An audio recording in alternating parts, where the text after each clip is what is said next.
রমাদান মাসের মধ্যে একটা রাত আছে, যে রাতের নাম হচ্ছে লাইলাতুল কদর। আমি আশা করি আপনারা সবাই এই সূরাটা জানেন। বা'দা আউযু বিল্লাহি মিনাশ শাইতানির রাজীম, ইন্না আনজালনাহু ফি লাইলাতুল কদর। নিশ্চয়ই আমি কোরআনকে নাজিল করেছি লাইলাতুল কদরে, ভাগ্য রজনীতে। ওয়া মা আদরাকা মা লাইলাতুল কদর। হে নবী মুহাম্মদ সাল্লাল্লাহু আলাইহি ওয়াসাল্লাম, আপনি কি জানেন লাইলাতুল কদর কি জিনিস? লাইলাতুল কদরি খায়রুম মিন আলফি শাহর। লাইলাতুল কদর হচ্ছে হাজার মাসের চাইতে উত্তম। এখানে গাণিতিক ভাবে ব্যাখ্যা করতে যাবেন না 1000 মাস সমান সমান কত বছর হয়, ব্যাপারটা এমন নয়। এখানে আধিক্য বোঝানো হয়েছে। হাজার হাজার মাস ইবাদত করলে যে নেকি হয়, এক রাত ইবাদত করলে সে নেকি হয়ে যাবে ইনশাআল্লাহ। এই রাতে কি হয় স্পেশাল? তানাজ্জালুল মালাইকাতু ওয়ার রূহ। এই মাসে আল্লাহর পক্ষ থেকে আল্লাহর ফেরেশতারা নেমে আসেন। কোথায় নেমে আসেন? পৃথিবীতে। তাদের সর্দার হিসেবে থাকেন জিবরাইল আলাইহিস সালাম। তানাজ্জালুল মালাইকাতু ওয়ার রূহু ফিহা বিইذনি রাব্বিহিম। আল্লাহর রবের আদেশে তারা এই কাজটা করেন। মিন কুল্লি আমর, প্রত্যেকটা বিষয়ের ফয়সালা হয় এই রাতে। আপনার আমার তাকদীর লেখা হয়েছে আসমান জমিন সৃষ্টির 50,000 বছর আগে। আপনার আমার তাকদীর লেখা হয়েছে আসমান জমিন সৃষ্টির 50,000 বছর আগে। আল্লাহ পাক সমস্ত সৃষ্টির তাকদীর লিখেছেন প্রথম দফায়। দ্বিতীয় দফায় তাকদীর লেখা হয়েছে যখন আমার আপনার রূহ আমাদের মায়ের গর্ভে ছিল 4 মাস 10 দিন বয়স। ওই সময় আল্লাহর পক্ষ থেকে ফেরেশতা আসেন, এসে লিখে দেন তার হায়াত, তার রিজিক, সে সৌভাগ্যবান না দুর্ভাগ্যবান। এরপর রূহটাকে ফুঁকে দেন, বাচ্চা নড়াচড়া শুরু করে। এর আগ পর্যন্ত পেটের মধ্যে বাচ্চা নড়াচড়া করে না। যখন রূহটা ফুঁকে দেওয়া হয় তারপর থেকে বাচ্চা নড়াচড়া শুরু করে। দ্বিতীয় দফায় তাকদীর লেখা হয়। এরপরে তৃতীয় দফা লেখা হয় এই লাইলাতুল কদরে, যে আগামী 1 বছর কি হবে, আপনি কি করবেন। অর্থাৎ 1 বছরের বাজেট প্রণয়ন করা হয় প্রত্যেক লাইলাতুল কদরে। তানাজ্জালুল মালাইকাতু ওয়ার রূহ ফিহা বিইذনি রাব্বিহিম মিন কুল্লি আমর। এই রাতের আরেকটা বৈশিষ্ট্য হচ্ছে সালামুন হিয়া হাত্তা মাতলাইল ফজর। ফজর পর্যন্ত এই রাতে শান্তি শান্তি শান্তি শান্তি প্রশান্তি বজায় থাকে। এই রাতে আপনি যে দোয়া করবেন, যে কোনো দোয়াই করবেন, যদি আপনার রিজিকটা হালাল হয় ইনশাআল্লাহ কবুল হয়ে যাবে যে কোনো দোয়া। এই রাতে যারা ইবাদত করে দাঁড়িয়ে দাঁড়িয়ে, তাদের চতুর্দিকে ফেরেশতারা সমবেত হন, তাদের দোয়ায় তারা শরীক হন, তাদের জন্য দোয়া করতে থাকেন। ঠিক তখনই দেখবেন মুমিন বান্দার চোখ দিয়ে টপ টপ করে পানি পড়া শুরু হয়েছে। আপনি ফিল করতে পারবেন যে আপনার দোয়া আল্লাহ কবুল করছেন। এই রাতের ইবাদতকে 1000 মাস দিয়ে গুণ করলেও কখনো সমান হবে না। একটা রাত ইবাদত করলে আপনি হাজার হাজার মাসের নেকি পাচ্ছেন। এই সুযোগটাকে ছেড়ে দেওয়া যায়? কবে এই রাত স্পেসিফিকলি বলা যাবে না, 27 তারিখেই স্পেসিফিকলি বলা যাবে না যে 21-এর রাতেই, 23-এর রাতেই বা 25-এর রাতেই। নির্দিষ্ট করে বলার কোনো সুযোগ নাই। নবী সাল্লাল্লাহু আলাইহি ওয়াসাল্লাম লাইলাতুল কদর পেয়েছেন এবং ওই রাতে বৃষ্টি হচ্ছিল। তিনি সিজদা করছেন, তার কপালের মধ্যে মসজিদে নববীর যে মাটি আছে এই মাটির কাদা লেগেছিল। তখন কিন্তু মসজিদ টাইলস ফিটিং ছিল না। মাটির মসজিদ থেকে নবী সাল্লাল্লাহু আলাইহি ওয়াসাল্লাম বিশ্ব পরিচালনা করেছেন।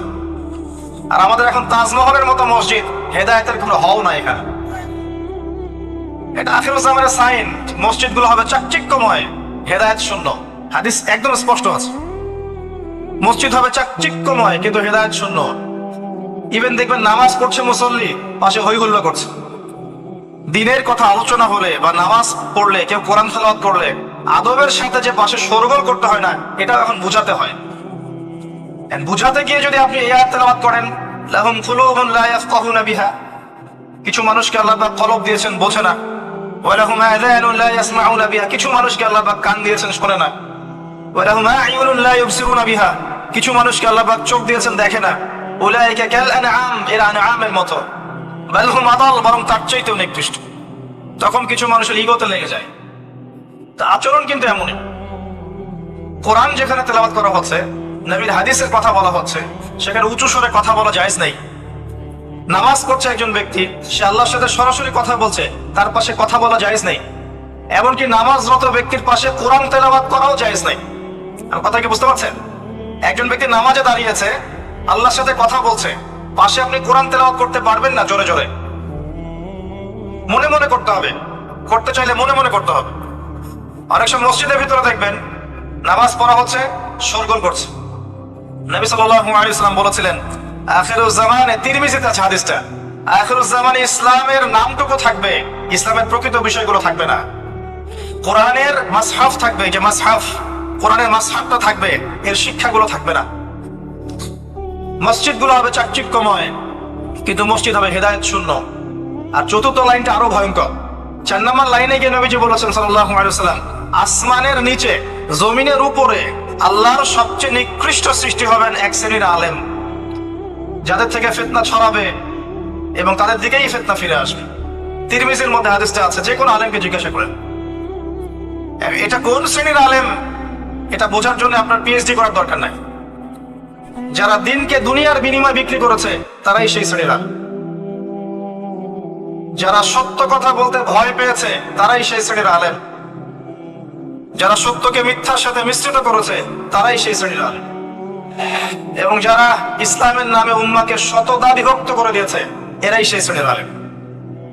নবী করিম সাল্লাল্লাহু আলাইহি ওয়াসাল্লাম বলেছেন, লাইলাতুল কদর আমি পেয়েছি, কপালে কাদা মাটি ছিল, বৃষ্টি হচ্ছিল, তার মানে ওই রাতে বৃষ্টি হতে পারে, ওই রাতে বৃষ্টি হতে পারে। লাইলাতুল কদরের আলামত, রাতের বেলা বৃষ্টি হতে পারে। বৃষ্টি হয়েছে, তিনি নামাজ পড়েছেন, কপালের মধ্যে কাদা লেগেছিল, তিনি বের হয়েছেন, সাহাবীদেরকে বলবেন কোন রাতটা লাইলাতুল কদর, আজকের রাতটা লাইলাতুল কদর, এটা বলতে বের হয়েছেন। বের হয়ে দেখছেন দুজন মুসলিম আপোষে ঝগড়া করছে। লিসেন টু মি, দুজন মুসলিম আপোষে ঝগড়া করছে। আমরা বলি না যে মুসলিমদের মাঝে ইখতিলাফ গুলো রহমত, আমরা বলি না? দুজন মুসলিম আপোষে ঝগড়া করছে। এই কাজটার কারণে আল্লাহ রাব্বুল আলামিন নবী সাল্লাল্লাহু আলাইহি ওয়াসাল্লামের হৃদয় থেকে এই কথাটাকে তুলে নিলেন। তিনি আর বললেন না এক্স্যাক্টলি কোন রাতে লাইলাতুল কদর ছিল, তিনি বলতেই বেরিয়েছিলেন যে কোন রাতে লাইলাতুল কদর ছিল। আমাদের ইখতিলাফের কারণে আমরা সেই নির্দিষ্ট রাতটাকে হারিয়ে ফেলেছি। তবে এর মধ্যেই খায়র আছে, এর মধ্যেই কল্যাণ আছে। আরবিতে একটা প্রবাদ আছে, কুল্লু শার ইউজাদু ফিহিল খায়র, প্রত্যেকটা অকল্যাণের পিছনেই কোনো না কোনো কল্যাণ আছে। নির্দিষ্ট করে বলে দিলে আমরা বাকি রাতগুলো জাগতাম না। নবী সাল্লাল্লাহু আলাইহি ওয়াসাল্লাম এখন বললেন যে আমাকে ভুলিয়ে দেওয়া হয়েছে কোন রাত, তোমাদের ঝগড়ার কারণে। অতএব তোমরা শেষ দশকের বিজোড় রাতগুলোকে তালাশ করো। শেষ দশকের বিজোড় রাত বলতে 21-এর রাত, 23-এর রাত, 25, 27, 29, এই 5টা রাতের যে কোনো একটা লাইলাতুল কদর।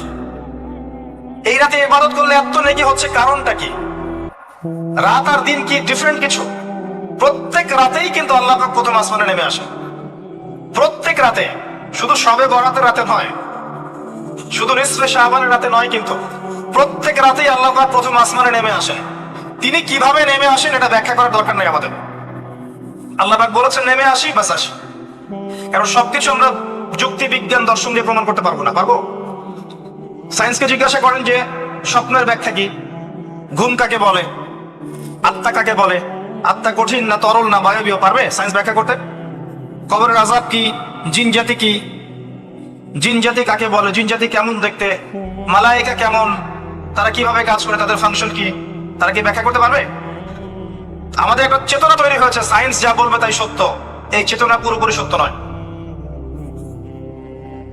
কোরআন এবং সুন্নাহ, আল্লাহ এবং তার রাসূল যা বলবেন সেটাই চূড়ান্ত সত্য। এর বাইরে সত্য মিথ্যার চূড়ান্ত কোনো মানদণ্ড নাই।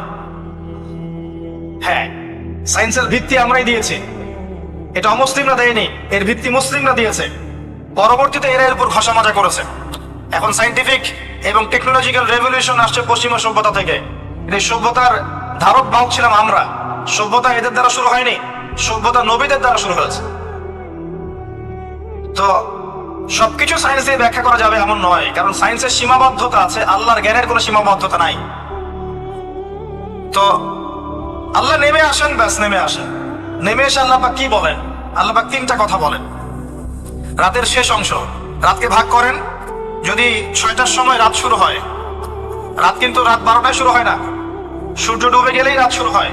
এটাই ইসলাম। এখন 6টা থেকে আপনি এই 5টা পর্যন্ত সময়টাকে 3 ভাগে ভাগ করেন। শেষের অংশ ধরে নেন যে 1টা থেকে 5টা, কথার কথা আমি এস্টিমেট করলাম, এই সময়টুকুতে আল্লাহ রাব্বুল আলামিন কাছে নেমে আসে প্রথম আসমানে, অর্থাৎ তার রহমত নিকটবর্তী হয় এবং তিনি আহ্বান করতে থাকেন 3টা জিনিস। 1, কে আছো আমার কাছে কিছু চাইবে, যা চাইবে আমি তাই দেব। 2, কে আছো আমার কাছে ক্ষমা চাইবে, আমি তোমাকে মাফ করে দেব। 3, কে আছো আমাকে ডাকবে, আমি তোমার ডাকে সাড়া দেব।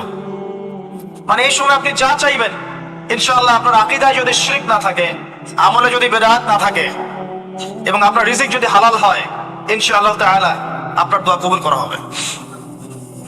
আল্লাহ পাক প্রত্যেক রাতেই নেমে আসেন। তাহলে লাইলাতুল কদরকে এত স্পেসিফিকলি ইম্পর্টেন্স দেওয়ার কারণ কি? একটাই কারণ, মনে রাখবেন, লাইলাতুল কদরকে মর্যাদা মণ্ডিত করার এবং রমাদান মাসকে শ্রেষ্ঠ মাস মর্যাদা মণ্ডিত করার একটা কারণ, only one reason behind it, সেটা হচ্ছে এই মাসে এবং এই রাতে আল কোরআন নাজিল হয়েছে। কথা কি বুঝতে পারছেন? কোরআন নাজিলের কারণেই এই মাসটা মহামান্বিত, কোরআন নাজিলের কারণেই এই রাতটা সম্মানিত। ইন্না আনজালনাহু ফি লাইলাতুল কদর। নবী করিম সাল্লাল্লাহু আলাইহি ওয়াসাল্লাম যখন এই জাহেলি যুগে বাস করছেন, এই লাইলাতুল কদরে রমাদান মাসে আল্লাহ পাক কোরআন নাজিল করলেন। কি জন্য নাজিল করলেন? কারণ এই সমাজটাকে পরিবর্তন করার জন্য, সমাজের জাহিলিয়াতগুলোকে দূর করার জন্য নবী করিম সাল্লাল্লাহু আলাইহি ওয়াসাল্লাম প্রচন্ড ফিকির করতেন। কি করা যায়, কি করলে মানুষগুলো শিরক ছেড়ে দিবে, কি করলে সুদ বন্ধ হবে, কি করলে মাদক থেকে মানুষ দূরে থাকবে, কি করলে নারীর সম্মান বৃদ্ধি পাবে, তিনি ভাবতেন। কিভাবে গোত্রীয় হানাহানি বন্ধ করা যায়, তিনি এগুলো ভাবতে থাকতেন। হেরা গুহায় বসে তিনি এগুলো ভাবতেন কি করা যায়।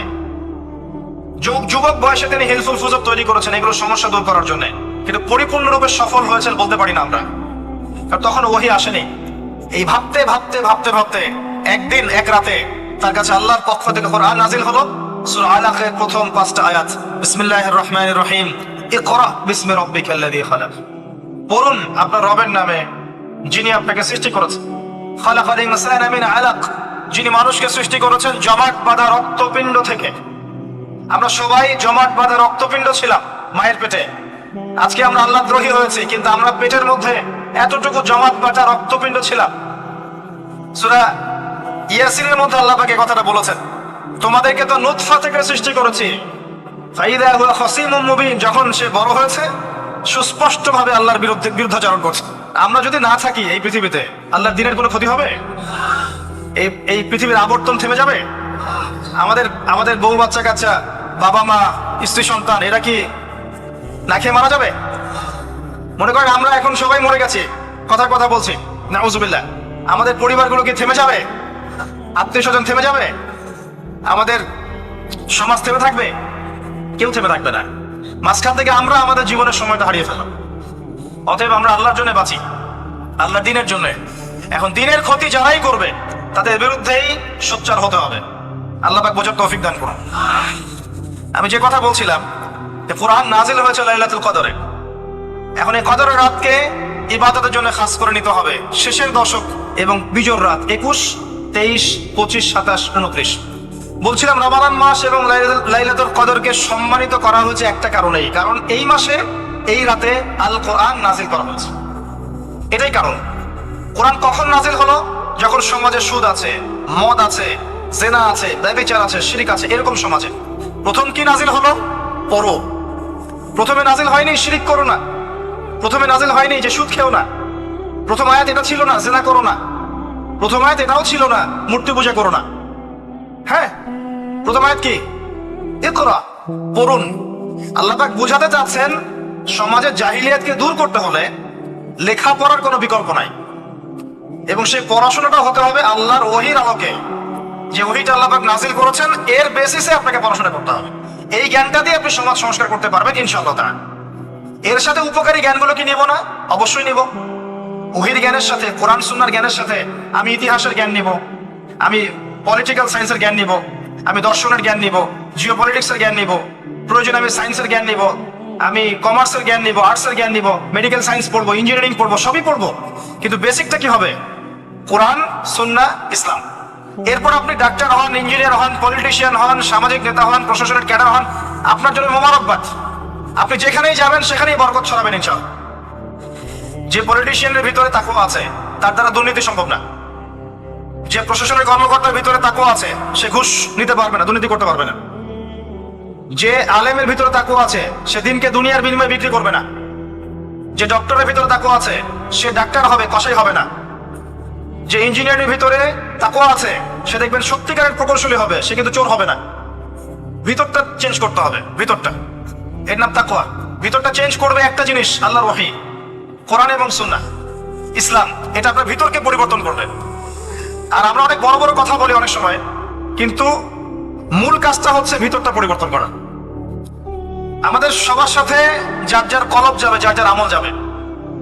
আল্লাহ পাক আমাকে কলার চেপে ধরে বলবেন না যে বাংলাদেশে ইসলামী খেলাফত কায়েম করে আসো নাই কেন, এটা আল্লাহ পাক আমাকে বলবেন না।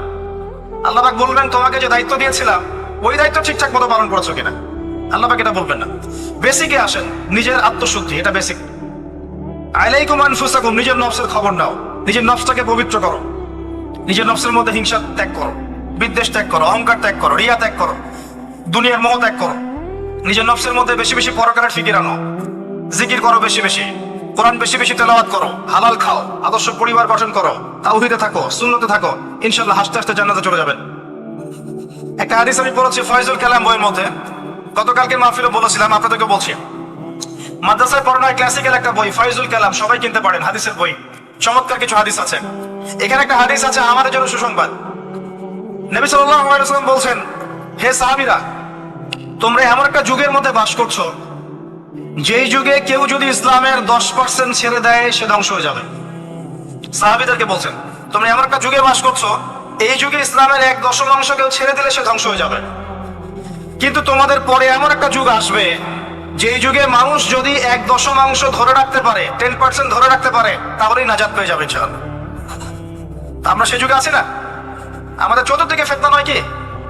আপনার ঘরে ফিতনা, সমাজে ফিতনা, ইকোনমিক্সে ফিতনা, রাষ্ট্রে ফিতনা, বিশ্বে ফিতনা, ধর্মে ফিতনা, সবখানেই ফিতনা, ফাসাদ। আমরা সেই যুগের মধ্যে বাস করছি। আসুন, আল্লাহ পাক কোরআন নাজিল করলেন, প্রথমে পড়তে বললেন। তার মানে আল কোরআন এবং সুন্নাহ এগুলাকে পড়া শিখতে হবে।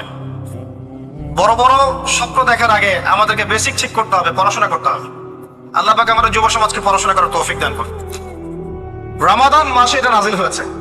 আল্লাহ পাক সূরা বাকারায় বলছেন, শাহরু রমাদানাল্লাযী উনজিলা ফীহিল কুরআন। রমাদান সেই মাস যেই মাসে কোরআন নাজিল করা হয়েছে। কি জন্য নাজিল করা হয়েছে? হুদাল লিন-নাস। এই কোরআন হচ্ছে মানব জাতির জন্য হেদায়েত, নট অনলি ফর মুসলিমস। এটা শুধু মুসলিমসদের জন্য হেদায়েত নয়, হুদাল লিন-নাস, পুরো মানব জাতির জন্য হেদায়েত। কোরআনে ইহুদির জন্য হেদায়েত আছে, খ্রিস্টানের জন্য আছে, অমুসলিম হিন্দুদের জন্য আছে, সবার জন্য কোরআন। এটা সাম্প্রদায়িক কোনো কিতাব নয়, এটা টোটালি অসাম্প্রদায়িক একটা বই। আল কোরআন যে কেউ পড়তে পারে। এটা কারো পৈতৃক সম্পত্তি নয় যে একটা শ্রেণীর মানুষই পড়বে বাকিরা পড়বে না, সবাই পড়বে ইনশাআল্লাহ তাআলা। এটা আল্লাহর কিতাব, আল্লাহর কালাম। হুদাল লিন-নাস ওয়া বাইয়িনাতিন মিনাল হুদা, এটা হচ্ছে সত্য মিথ্যার মানদণ্ড, বাইয়িনাত সুস্পষ্ট মানদণ্ড। আর কি ওয়াল ফুরকান, প্রমাণ, হুজ্জাত, দলিল। এটা আল্লাহ পাক কোরআন সম্পর্কে বলছেন। আরেকটা জায়গায় চলে যায়, চলেন সূরা নাহল এর 89 নম্বর আয়াতে চলে যান। আল্লাহ পাক বলছেন, ওয়া নাযালনা আলাইকাল কিতাব, হে নবী আমি আপনার প্রতি এমন একটা কিতাব নাজিল করেছি, অর্থাৎ আল কোরআন। ওয়া নাযালনা আলাইকাল কিতাব তিবয়ানান লিকুল্লি শাই, যেই কিতাবটা প্রত্যেকটা বিষয়ের ব্যাখ্যা। আপনি কি আমার কথা শুনতে পারলেন? আল্লাহ বলছেন কোরআন প্রত্যেকটা বিষয়ের ব্যাখ্যা। আপনার ব্যক্তি জীবন এখানে আছে, আপনার ব্যবসায়িক জীবন এখানে আছে, অর্থনৈতিক জীবন এখানে আছে, পারিবারিক জীবন এখানে আছে, সামাজিক লাইফ এখানে আছে, সবকিছু আছে। তিবিয়ানান লিকুল্লি শাই, প্রত্যেকটা বিষয়ের ব্যাখ্যা এখানে আছে। তিবিয়ানান লিকুল্লি শাই ওয়া হুদা ওয়া রাহমাতান ওয়া বুশরা লিল মুসলিমিন, এই কোরআন হচ্ছে হেদায়েত এবং রহমত, দয়া। ওয়া বুশরা লিল মুসলিমিন, মুসলিমদের জন্য সুসংবাদ এই কোরআন। শুরুতে আছে আলিফ লাম মিম যালিকাল কিতাব লা রাইবা ফি, এটা এমন একটা কিতাব যে কিতাবের মধ্যে কোনো সন্দেহ নাই। কোন লেখক বলতে পারে আমার বইয়ের মধ্যে কোনো সন্দেহ নাই? সন্দেহের কোনো অবকাশই নাই। লা রাইবা ফি হুদাল লিল মুত্তাকিন, মুত্তাকিদের জন্য এটা হেদায়েত। মুত্তাকি কারা? আল্লাযীনা ইউমিনুনা বিল গায়ব, যারা অদৃশ্যে বিশ্বাস করে। ইমানের 6 পিলার সবই অদৃশ্য নয় কি? আল্লাহ অদৃশ্য, ফেরেশতা অদৃশ্য, আসমানে আগের কিতাবগুলো দেখি নাই অদৃশ্য, নবী রাসূলগণ দেখি নাই অদৃশ্য, পরকাল ওয়াল ইয়াউমিল আখির দেখি নাই অদৃশ্য, ওয়াল কদরি খায়রি ওয়া শাররি তাকদীর অদৃশ্য। আল্লাযীনা ইউমিনুনা বিল গায়বি, মুত্তাকি তারা যারা গায়েবে বিশ্বাস করে, অদৃশ্যে বিশ্বাস করে। আর এখনকার শিক্ষা দর্শন আমাদেরকে শেখায় পশ্চিমাদের, চোখে যা দেখবো না বিশ্বাস করবো না। হ্যাঁ, তাদের দর্শন এরকম, যুক্তি দিয়ে প্রমাণ করতে পারবেন না বিশ্বাস করবো না, বৈজ্ঞানিক ব্যাখ্যা দিতে পারবেন না বিশ্বাস করবো না, সাইন্টিফিক্যালি প্রুভড হতে হবে তারপর বিশ্বাস করবো। অনেক সময় দেখা যায় মুসলিমরাও এর গরম ধাঁধায় পড়ে যায় এবং বলে নামাজের উপকারিতার সাইন্টিফিক ব্যাখ্যা বলেন তারপর নামাজ পড়বো। নামাজের সাইন্টিফিক ব্যাখ্যা লাগবে তারপর নামাজ পড়বেন? আল্লাহ পাক বলেছেন ইয ক্বালা লাহু রাব্বুহু আসলিম ক্বালা আসলামতু লিরাব্বিল আলামিন। আল্লাহ পাক ইব্রাহিমকে বলেছেন আলাইহিস সালাম আত্মসমর্পণ করো, যখনই বলেছেন তখনই করেছেন। যখনই আল্লাহ পাক বলেছেন আত্মসমর্পণ করো, তিনি বলেছেন আসলামতু লিরাব্বিল আলামিন, আমি আত্মসমর্পণ করলাম। বাচ্চাকে জবাই করো, জিজ্ঞেস করেননি এর পিছনে বিজ্ঞান কি, যুক্তি কি আর দর্শন কি? স্ত্রীকে রেখে আসো ওই জনমানব শূন্য জায়গায়, জিজ্ঞেস করেন নাই কারণ কি, রিজন কি, যুক্তি কি, বিজ্ঞান কি, দর্শন কি? আল্লাহ বলেছেন সামিআনা ওয়া আতা'না, এর নাম ইসলাম। আল্লাহর আদেশ যেখানে এসে যাবে এখানে যুক্তি বিজ্ঞান দর্শনের প্রয়োজন নাই। এই কনসেপ্টে আপনাকে মৌলবাদী হতেই হচ্ছে, কিছু করার নাই, কারণ মৌলিক বিষয় আপনাকে মেনে চলতে হবে। হ্যাঁ, প্রত্যেকটা বিষয়কে আপনি ব্যাখ্যা করতে পারবেন যদি সেই জ্ঞান আপনার কাছে থাকে, কিন্তু যুক্তি বিজ্ঞান দর্শনের সীমাবদ্ধতা আছে, সবকিছু ব্যাখ্যা করতে পারে না। ভালো করে শিক্ষা দর্শন হজম করে তারপর পড়াশোনা করেন, অন্যথায় আপনারা দাড়ি টুপি নিয়েও অনেক সময় দেখবেন এই যে এটা কি বলে এথিজমের দিকে যাচ্ছেন, নাস্তিকতার দিকে যাচ্ছেন। আসেন মূল জায়গায় আসি। আল্লাহ রাব্বুল আলামিন কোরআন সম্পর্কে কথা বলছেন, লা রাইবা ফি, এর মধ্যে কোনো সন্দেহ নাই। একই সূরার মধ্যে আল্লাহ পাক বলছেন যে ওয়া ইন কুনতুম ফি রাইবিন মিম্মা নাযালনা আলা আবদিনা ফাতু বিসূরাতিন মিন মিসলি, তোমরা যদি এই কিতাব নিয়ে সন্দেহ করে থাকো যে এই কিতাব আল্লাহর পক্ষ থেকে এসেছে নাকি অন্য কারো পক্ষ থেকে এসেছে, তোমরা যদি এই কিতাব সম্পর্কে সন্দেহ পোষণ করো যেটাকে আল্লাহর পক্ষ থেকে এসেছে না অন্য কারো পক্ষ থেকে এসেছে, তাহলে এর মতো কিছু আয়াত নিয়ে এসে দেখাও, একটা সূরা রচনা করে দেখাও। ওয়াদউ শুহাদাকুম মিন দুনিল্লাহি ইন কুনতুম সাদিকিন, তোমাদের যত সাক্ষী আছে, সহকর্মী আছে, তোমাদের সাপোর্ট দেওয়ার মতো যারা যারা আছে সবাইকে ডেকে নিয়ে আসো, এনে এই কোরআনের মতো একটা সূরা রচনা করে দেখো যদি সন্দেহ পোষণ করে থাকো। আল্লাহ এর পরে বলছেন ওয়া ইল্লাম তাফআলু, তোমরা যদি এটা করতে না পারো, ওয়ালান তাফআলু, কোশ্চিন কালেও পারবে না। তোমরা যদি এটা করতে না পারো, মানে একটা সূরা রচনা করতে না পারো, এরকম কোন কিতাব রচনা করতে না পারো, একটা আয়াত রচনা করতে না পারো, তাহলে জেনে রাখো ফাত্তাকুন নার আল্লাতী ওয়াকুদুহা আন-নাস ওয়াল হিজারা, সেই আগুনকে ভয় করো যার ইন্ধন হবে মানুষ এবং পাথর। উইদ্দাত লিল কাফিরিন, যা কাফেরদের জন্য প্রস্তুত করা হয়েছে। আল্লাহ পাক এই কোরআনটা নাযিল করেছেন কোন মাসে ভাই? রমাদান মাসে। আসেন প্রথমে বলে নেই আমরা রমাদানকে কিভাবে পালন করার চেষ্টা করব, এরপরে আসছি রমাদানকে কেমন করে কোরআনময় করবেন, এই দুটো পয়েন্ট। এক নাম্বার, হতে পারে এই রমাদান আপনার জীবনের শেষ রমাদান। কয়েকটা কাজ আমি বলি। প্রথম কাজ হচ্ছে নিয়াত করতে হবে যে এই রমাদানটাতে আমি আমার সমস্ত গুনাহ মাফ করানোর চেষ্টা করব। কারণ নবী সাল্লাল্লাহু আলাইহি ওয়াসাল্লাম বলেছেন সেই ব্যক্তির জন্য ধ্বংস যে ব্যক্তি রমজান মাসকে পেয়েছে কিন্তু তার গুনাহ মাফ করাতে পারে না। কে জানে এটা আমাদের শেষ রমাদান হতে পারে? আল্লাহ না করুক, আমরা দোয়া করি আল্লাহ পাক আমাদেরকে বেশি বেশি রমাদান দান করুক, বেশি বেশি লাইলাতুল কদর দান করুক। প্রথম শুরু হচ্ছে আপনি মাসের বাজার আগে করে ফেলবেন। আমি একটু প্র্যাকটিক্যাল কথা বলবো আর কি। আপনি রমাদান মাসের বাজার এই শাবান মাসে করে ফেলার চেষ্টা করেন, পারলে ঈদের শপিংটাও করে ফেলার চেষ্টা করেন। রমজান মাসে বেশি বাইরে যাবেন এবং টাকা পয়সা নিয়ে গিয়ে স্ত্রী সন্তানের হাতে দিয়ে দিবেন না, যাও বাইরে গিয়ে মার্কেটিং করে আস, এই ভুলটা করতে যান। নিজে পরিবেশ নষ্ট করবে, রোজার যে আধ্যাত্মিকতা নষ্ট হবে, আরো হাজারটা যুবকের চোখের জানা করা প্রয়োজন নাই। আপনি পরিবারের কর্তা, লিস্ট করে ফেলেন, আপনাকে আল্লাহ পাক যতটুকু সামর্থ্য দিয়েছেন মূল জিনিসগুলো কিনে রেখে দেন, আর বাকি টুকটাক বাজার আপনি করবেন। আর যখন বাজারে যাবেন একটা দোয়া পড়বেন, আপনি 10 লক্ষ নেকি পাবেন ইনশাআল্লাহ। কত লক্ষ? 10 লক্ষ। দোয়াটা শিখাচ্ছি। দোয়াটা হচ্ছে লা ইলাহা ইল্লাল্লাহ ওয়াহদাহু লা শারীকা লাহ লাহুল মুলক ওয়া লাহুল হামদ ইউহয়ী ওয়া ইউমীত ওয়া হুয়া হাইয়ুন লা ইয়ামুত বিয়াদিহিল খায়রু কুল্লুহু ওয়া হুয়া আলা কুল্লি শাইইন কাদির। একবার পড়লে 10 লক্ষ নেকি পাবেন বাজারে গিয়ে। কেন পাবেন? কারণ বাজার সবচেয়ে নিকৃষ্ট জায়গা, যেখানে গেলে মানুষ আল্লাহকে স্মরণ করে না। সেখানে গিয়ে আপনি আল্লাহকে স্মরণ করেছেন, এই জন্য আল্লাহ আপনাকে নেকি দিবেন ইনশাআল্লাহ। আসেন, এটা করার পর ঈদের যে শপিংটার কথা বলছি, এটা এই কারণে বলছি, লাস্টের দশকে আমরা ঈদের শপিং এ বেশি ব্যস্ত থাকি। এতে করে লাইলাতুল কদরটা আমরা হারিয়ে ফেলি।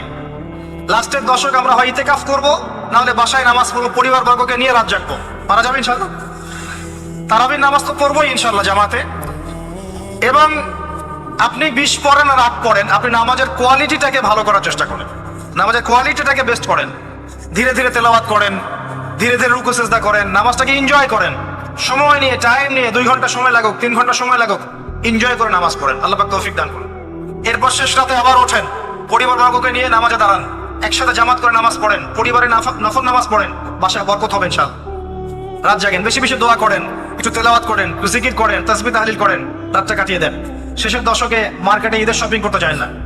ঈদের খুশি আছে, ঈদের আনন্দ আছে, ঈদে ভালো পোশাক পরবো, সব ঠিক আছে। এই খুশি কাদের জন্য? قد أفلح من تزكى وذكر اسم ربه فصلى। কার জন্য ঈদের খুশি? যে ব্যক্তি রমজান মাসে আত্মশুদ্ধি অর্জন করতে পেরেছে, রোজা রেখেছে, যাকাত দিয়েছে, নামাজ পড়েছে, লাইলাতুল কদরের রাত জেগেছে, তারাবি পড়েছে, ইত্যাদি ইত্যাদি। এই ব্যক্তি আত্মশুদ্ধি অর্জন করেছে, এই ব্যক্তির জন্য ঈদের খুশি। যে রমজান মাসে সিনেমা দেখেছে, সিনেমা শুটিং করেছে, পর্নোগ্রাফি দেখেছে, সুদ খেয়েছে, শিরিক করেছে, বেদাত করেছে, হারাম খেয়েছে, এর জন্য ঈদের খুশি। মানুষকে ঠকিয়েছে, ব্যবসায় মাল কম দিয়েছে, পণ্য মজুত করেছে, ইচ্ছা করে দ্রব্যের দাম বাড়িয়েছে, সরকারকে বিব্রত করেছে, জনগণকে দুর্ভিক্ষের দিকে ঠেলে দিয়েছে, এদের জন্য ঈদের খুশি? কখনো না।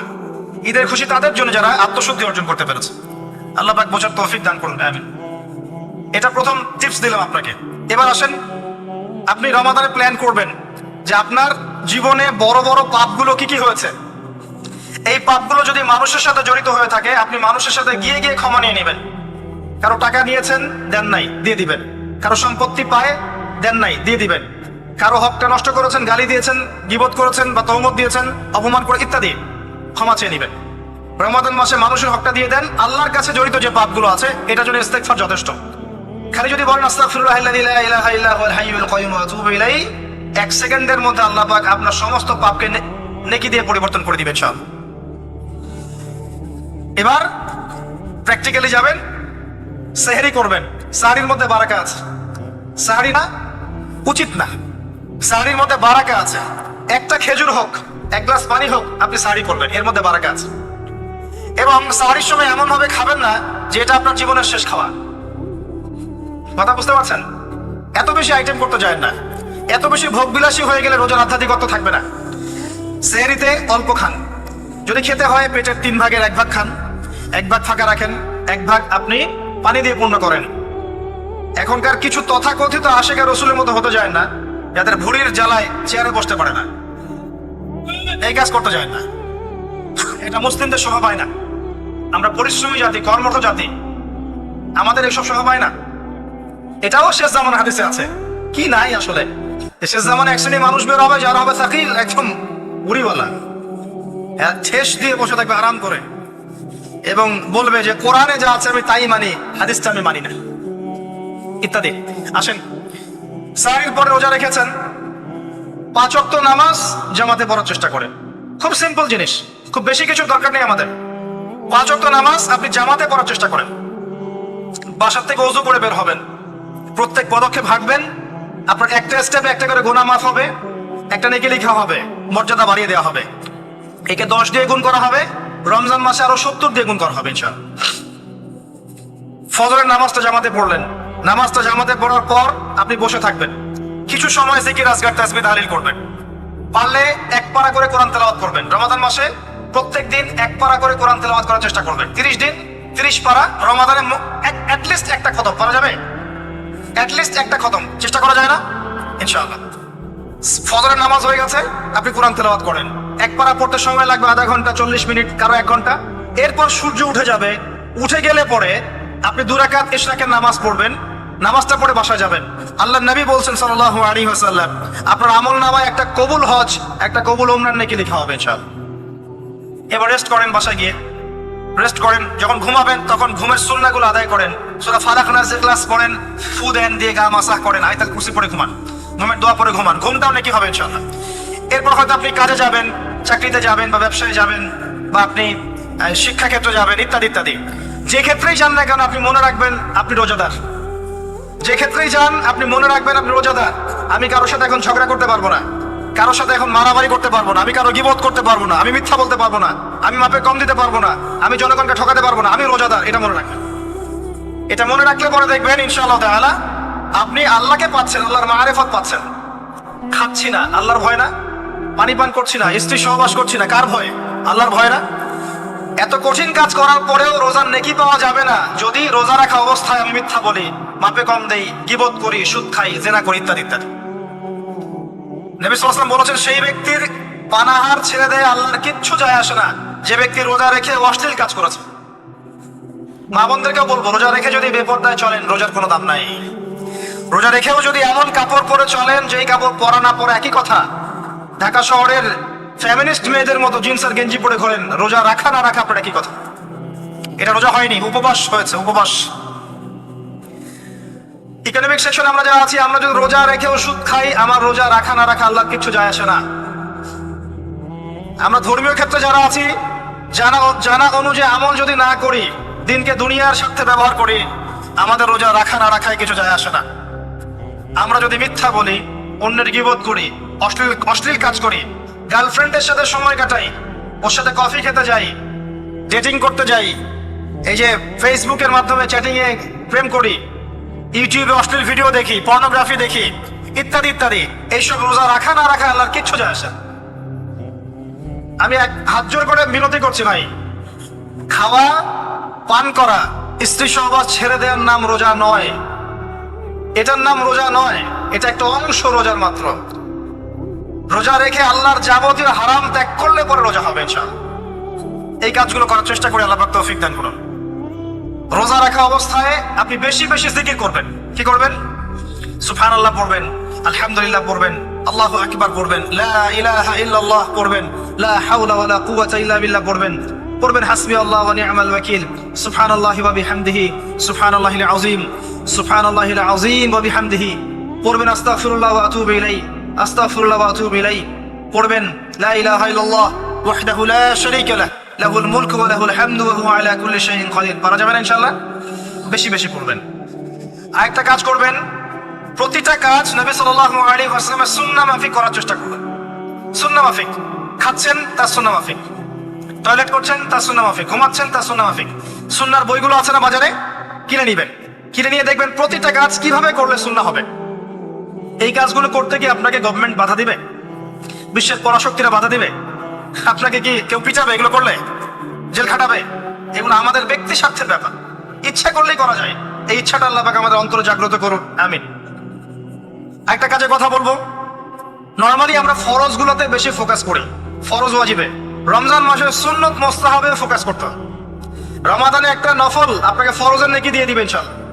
রমাদান একটা সুন্নাহ আপনাকে ফরজের নেকি দিবে ইনশাআল্লাহ। তো রমজান মাসে শুধু ফরজ নয়, একটু সুন্নাহ সালাতগুলো, নফল সালাতগুলো একটু বেশি বেশি পড়ার চেষ্টা করি, আল্লাহ পাক তৌফিক দান করুন। স্পেশালি একটা কাজ করার চেষ্টা করতে পারি, ওযু যখন ভেঙে যায়, টয়লেট করলেন ওযু ভেঙে গেল, সাথে সাথে হালকা করে ওযু করে ফেলার চেষ্টা করেন, সবসময় পবিত্র থাকার চেষ্টা করেন। বেলাল আল হাবাশী নাম শুনেছেন? রাদিয়াল্লাহু আনহু। নবী সাল্লাল্লাহু আলাইহি ওয়াসাল্লাম বলছেন, আমি যখনই জান্নাতে গিয়েছি বেলাল তোমার পায়ের শব্দ শুনেছি। সুবহানাল্লাহ। যেই বেলালকে উত্তপ্ত মরুভূমিতে শুয়ে নির্যাতন করা হচ্ছে, সেই বেলাল বলছেন আহাদুন আহাদ।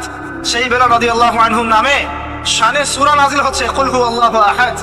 ওই বেলাল রাদিয়াল্লাহু আনহুকে নবী সাল্লাল্লাহু আলাইহি ওয়াসাল্লাম বলছেন, যখনই জান্নাতে যাই তোমার পায়ের আওয়াজ শুনি, তুমি কি এমন আমল করো যার কারণে এই মর্যাদা তোমার? বেলাল রাদিয়াল্লাহু আনহু বলছেন, আমি তো স্পেশাল তেমন করে আমল করি না, আপনারা যা করেন আমিও তাই করি। তবে আমার যখনই ওযু ভেঙে যায় আমি ওযু করি, আর আমি ওই ওযু দিয়ে 2 রাকাত নামাজ পড়ি। এটাকে তাহিয়াতুল ওযুর নামাজ বলে। রমজান মাসে করার চেষ্টা করি, আল্লাহ পাক তৌফিক দান করুন। আমরা অনেকে মসজিদে যাই, থাপ করে বসে পড়ি, করি না এই কাজটা? মসজিদে গিয়েছি, থাপ করে বসে পড়ি। মসজিদে গিয়ে 2 রাকাত নামাজ পড়ে বসা সুন্নাত। মিনিমাম 2 রাকাত নামাজ পড়ে বসলে আপনি তাহিয়াতুল মসজিদের নেকি অর্জন করলেন, মসজিদের হকটা আদায় করলেন। ওই জায়গা আপনার জন্য সেজদার সাক্ষী থাকলো, কিয়ামতের মাঠে আপনার পক্ষে সাক্ষী দেবে ইনশাআল্লাহ। এই সুন্নাহগুলো আমরা চর্চা করার চেষ্টা করি রমজান মাসে। রমজান মাসে দাড়িটা ছেড়ে দেন, দাড়িটা ছেড়ে দেন। এটা একমাত্র ভিজিবল সুন্নাত, দৃশ্যমান সুন্নাত, যেটা আপনার সাথে কবরে যাবে। যখন কাফন দেয়া হবে তখন দেখা যাবে না আমার সাথে আর কোন কোন সুন্নাহ আছে, এই একটা সুন্নতই দেখা যাবে আমার সাথে কবরে যাচ্ছে। কথা কি বুঝতে পারছেন? আর এটাকে আমরা এখন যত পারি মেয়ে হওয়ার চেষ্টা করছি। নবীজি বলেছিলেন শেষ জামানায় ছেলেরা মেয়েদের পোশাক পরবে আর মেয়েরা ছেলেদের পোশাক পরবে। দেখুন মেয়েরা এখন ফর্মাল পোশাক পরছে, জিন্সের গেঞ্জি পরে ঘুরছে, আর ছেলেরা ক্লিন শেভ। ছেলেরা মেয়েদের মতো গাল বানাচ্ছে। আর কোন সাইনের জন্য অপেক্ষা করছেন? নবীজি বলেছিলেন উঁচু উঁচু বিল্ডিং নির্মাণের প্রতিযোগিতা করা হবে। একবার এয়ারে ঢাকার কাছাকাছি আসবেন, এয়ারে তো সফর করেছেন আপনারা অনেকেই। যখন এয়ার ফ্লাই করে, টেক অফ করে বা ল্যান্ড করে, তখন ঢাকার কাছাকাছি, তখন উপর থেকে আপনি ঢাকাকে দেখবেন। কেন বলেছি this is the city of Akhiruzzaman? কেন বলেছি? নবীজি বলেছেন কিয়ামতের 2টা মেজর সাইন, 2টার মধ্যে একটা হচ্ছে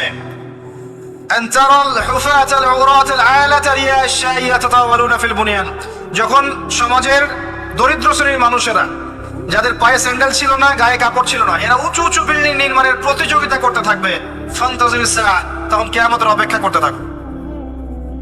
আজকে থেকে 100 বছর আগে ছিল এগুলা? 200 বছর আগে ছিল? সুবহানাল্লাহ। আর কোন সাইনের জন্য অপেক্ষা করছেন? তিনি বলেছেন শেষ জামানায় women will dressed but still they will be naked. মহিলারা কাপড় পরবে, তারপরেও তারা নগ্ন থাকবে। আপনি ঢাকার শপিং মলে যান, আপনি দেখেন। আর কোন সাইনের জন্য অপেক্ষা করছেন? শুধু ঢাকা কেন, গ্রামগঞ্জে ছড়িয়ে পড়েছে এগুলো, এখন গ্রামেও ছড়িয়ে পড়েছে। গ্রামে আরো বেশি দেখা গেছে মাশাআল্লাহ। গ্রামে গিয়ে আমরা হতবাক, সুবহানাল্লাহ। গ্রামের মেয়েগুলা, গ্রামের মেয়ে ঢাকা শহরের মেয়েকে পার করে ফেলেছে। বাদ দেন, ওইদিকে না যাই, ডিফারেন্ট টপিক। আমরা রমাদান মাসের সুন্নাহগুলো আমল করার চেষ্টা করি। তাহিয়াতুল মসজিদ আমল করার চেষ্টা করেন, তাহিয়াতুল ওযু আমল করার চেষ্টা করেন, বেশি বেশি জিকির করেন। এবার আসেন রমাদানে যাকাত হিসাব করবেন। যাকাত, আপনার যাকাত হিসাব করেন, কত টাকা যাকাত এসেছে। যাকাতের হিসাব জানেন তো? হ্যাঁ, 7.5 ভরি স্বর্ণ, রৌপ্য কত? 52.5 তোলা। আপনার এই চাষাবাদের ওসর আসে, ব্যবসায়িক পণ্য থাকলে, সঞ্চিত সম্পদ থাকলে সবকিছু হিসাব করে মুফতি সাহেব আছেন, কওমি মাদ্রাসার আলিমদের কাছে যাবেন, যাকাতের ক্যালকুলেশন করে নেবেন যে আমার এত টাকা যাকাত এসেছে। এভাবে যাকাতটা রমজান মাসে দিয়ে দেওয়ার চেষ্টা করেন। যাকাত যদি আমরা না দেই, একটা শাস্তি শুনে রাখেন। আল্লাহ পাক এই সম্পদগুলোকে একত্রিত করে গলাবেন, গলিয়ে কপালে, গালে আর এই যে পিঠে লেপটে দিবেন, বলেন নাউযুবিল্লাহ। এবং এটা একটা সাপের আকৃতি ধারণ করবে। সাপ গলায় পেঁচানো থাকবে, কপালে দংশন করতে থাকবে, বলবে আমি তোমার মাল 7 ভাগ করো, আমি তোমার মাল 7 ভাগ করো। কবর এটা হবে, আমরা চোখে না দেখলে ওটা সত্য। নবীজি দেখে এসেছে মেরাজের রাতে এগুলা। এরপরে যাকাতের একটা সুবিধা আছে, এটা আমরা বুঝাতে পারি না। যাকাত ইসলামিক ইকোনমিক্স এর বেস। যাকাত ধনীর সম্পদে গরিবের হক। যে গরিবের কাছে টাকা পয়সা নাই, আপনার টাকা ওর হাতে চলে যাবে, ও খেয়ে পরে বাঁচতে পারবে, এটাই যাকাত। বুঝতে পারছি? যাকাতটা না দেন, ও আস্তে আস্তে আস্তে আস্তে আরো দরিদ্র হতে থাকবে। এর উপর আবার সুদ আছে, আবার পেপার মানিও আছে। যাকাত গুলো দিয়ে দেন, আল্লাহর ওয়াস্তে যাকাত দিয়ে। অনেক মুসলিম আছে আমরা নামাজ পড়ে যাকাত দেই না। অনেক মুসলিম আছে যাকাত দেয় না, নামাজ পড়ে। যাকাত অস্বীকারীদের বিরুদ্ধে আবু বকর সিদ্দিক রাদিয়াল্লাহু আনহু যুদ্ধ করেছিলেন। এজ এ আমির, রাষ্ট্রের পক্ষ থেকে যুদ্ধ করেছিলেন। আল্লাহ পাক আমাদেরকে যাকাত আদায় করার তৌফিক দান করুন। ফসল থাকলে ফসল এর ওসর আসবে, ওসর এটা দিয়ে দিবেন। সেচের পানিতে হলে এক হিসাব, আর আপনার বৃষ্টির পানিতে হলে এক হিসাব। রমজান মাসে বেশি বেশি দান সাদাকা করবেন, বেশি বেশি মানুষকে দান সাদাকা করেন। পণ্যের দাম কমিয়ে দেন, মানুষকে সাদাকা করেন। প্রত্যেকটা দিন 10 টাকা, 20 টাকা, 100 টাকা সাদাকা করতে চেষ্টা করেন। এক একটা সাদাকা 70 গুণ বেড়ে যাবে ইনশাআল্লাহ। আমি একটা নসিহত করব, রমজান মাসে বেশি থেকে বেশি মানুষকে খাওয়ান, বেশি বেশি খাওয়ান, ইফতার করান। আমি বলি মসজিদগুলোতে প্রত্যেক দিন আসর থেকে মাগরিব পর্যন্ত দিনের কথাবার্তা আলোচনা করেন, তালিম করেন। আপনাদের কাছে বই আছে, মুনতাকা হাদিস আছে, ফয়জুল কালাম বই আছে, রিয়াদুস সালেহিন বই আছে, মিশকাত আছে, আলেম আছেন, ইমাম সাহেব আছেন। একটা বিশেষ বিষয় নিয়ে আলোচনা শুরু করেন, মাগরিব পর্যন্ত আলোচনা চলবে, সবাই মিলে ইফতার করেন। একটা ইসলামিক পরিবেশ গড়ে তোলেন, মানুষকে ইফতার করান, বেশি বেশি ইফতার করেন। আপনার সামর্থ্য থাকলে, সামাজিক যদি পদমর্যাদা থাকে, সমাজের মানুষকে আপনি ইফতার করান। ইফতার পার্টি করে, ইফতার অ্যারেঞ্জমেন্ট করেন। পার্টি বলা ঠিক না, আসলে ইফতার মাহফিল বলতে পারি আমরা। ইফতার মাহফিল করেন বেশি বেশি, মানুষকে ইফতার, একজন ব্যক্তিকে ইফতার করালে ওই ব্যক্তির রোজার নেকি আপনি পেয়ে যাবেন ইনশাআল্লাহ। প্রজেক্ট করেন, ইফতারের প্রজেক্ট করেন, মানুষের টাকাগুলো নেন, সংগ্রহ করে গরিবদের মাঝে ইফতার বিলিয়ে দেন। দুটা পদ্ধতি হতে পারে, আমি নিজেও করবো ইনশাআল্লাহ তাআলা। দুটো পদ্ধতি হতে পারে, ডেইলি বেসিসে ইফতার দিতে পারেন, অথবা মাসের বাজার করে দেন। এক মাসে কি কি লাগে, কতটুকু চাল, বোট, ডাল লাগে লিস্ট করেন, করে একটা ফ্যামিলিতে একটা প্যাকেট পাঠিয়ে দেন। দেখবেন পুরো ফ্যামিলি ইনশাআল্লাহ তাআলা রমজান মাসটা খেয়ে পরে বাঁচতে পারবে। এগুলো আমরা না করলে কারা করবো? অমুসলিমরা করবে। অমুসলিমরা করে করেই তো সবাইকে খ্রিস্টান বানাচ্ছে। কোথায় আছেন আপনি? সমাজ সেবা করে করে তো মানুষের ঈমান আমল হরণ করে ফেলছে, আর আমরা সমাজ সেবা করতে চাচ্ছি না। জি, আমরা গরিব মানুষের পাশে দাঁড়াচ্ছি না, ওরা গিয়ে দাঁড়াচ্ছে। দেখবেন মানুষ বলছে হ্যাঁ এই ধর্ম তো ভালোই, আমি খ্রিস্টান হয়ে যাই। কত মানুষ খ্রিস্টান হয়ে যাচ্ছে আপনি জানেন? পরে বুঝবেন যখন আমরা এই যে হাত বাঁধা, পায়ে পা রফুলে ইত্যাদি নিয়ে মারামারি করছি, কে কোন মাযহাব, কে কোন তরিকা, কার কোন ত্রুটি আছে, এগুলো নিয়ে আমরা সোশ্যাল মিডিয়ায় ঘাটাঘাটি করছি। এই সময়গুলোর মধ্যে এগুলো অনেক এগিয়ে গেছে। এরা আরো এসব এই খরমা জিলাপি নিয়ে মারামারি করতে থাক, দেখবেন আস্তে আস্তে আস্তে আস্তে কোন দিকে চলে যায় পরিস্থিতি।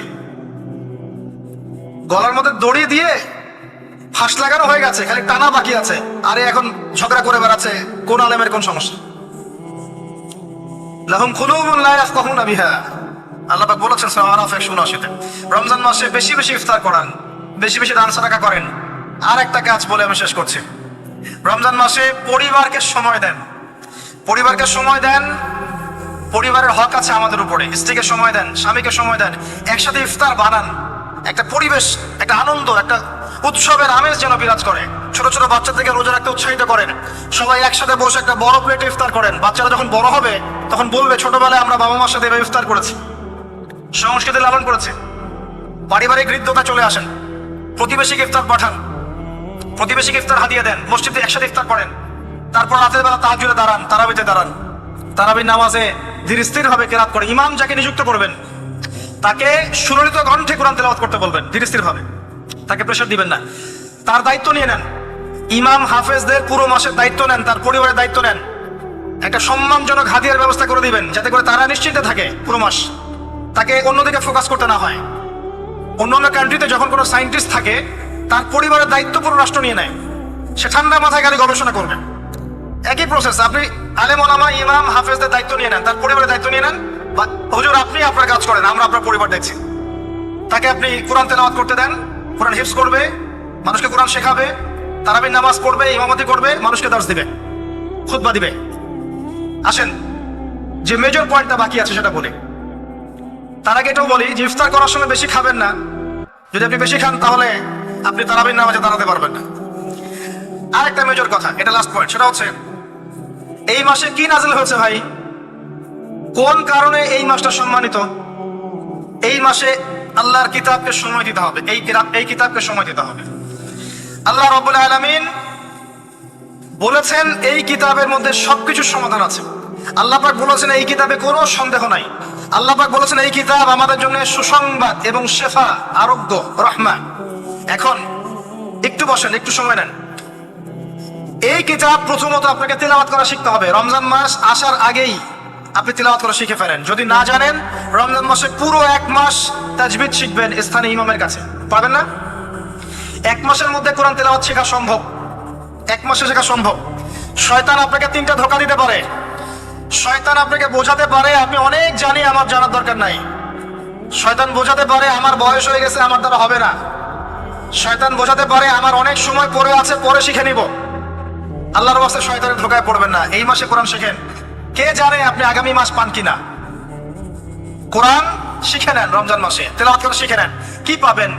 কয়েকটা হাদিস বলছি। নবী সাল্লাল্লাহু আলাইহি ওয়াসাল্লাম বলেছেন এই কোরআন আপনার পক্ষে দলিল হবে অথবা বিপক্ষে দলিল হবে। হুজ্জাতুন লাকা ওয়া আলাইক, আপনার জন্য শাফিউ লি আসহাব, এটা সুপারিশকারী হবে আপনার জন্য।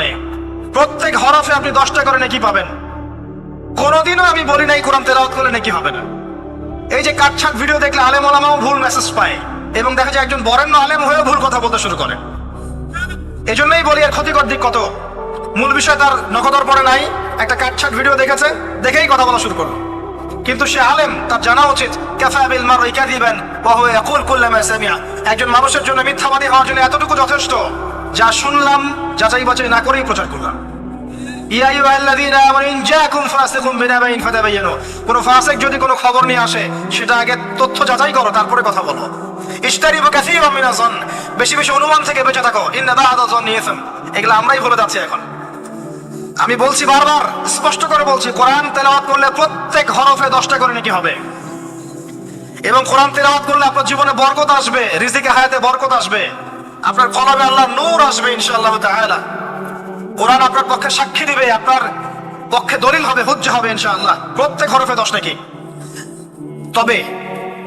তবে শুধু তেলাওয়াত করলেই আমি কোরআনের অর্থগুলো বুঝতে পারবো না, আর অর্থগুলো না বুঝলে আমি কোরআনে আল্লাহর মৌলিক মেসেজগুলো ধরতে পারবো না।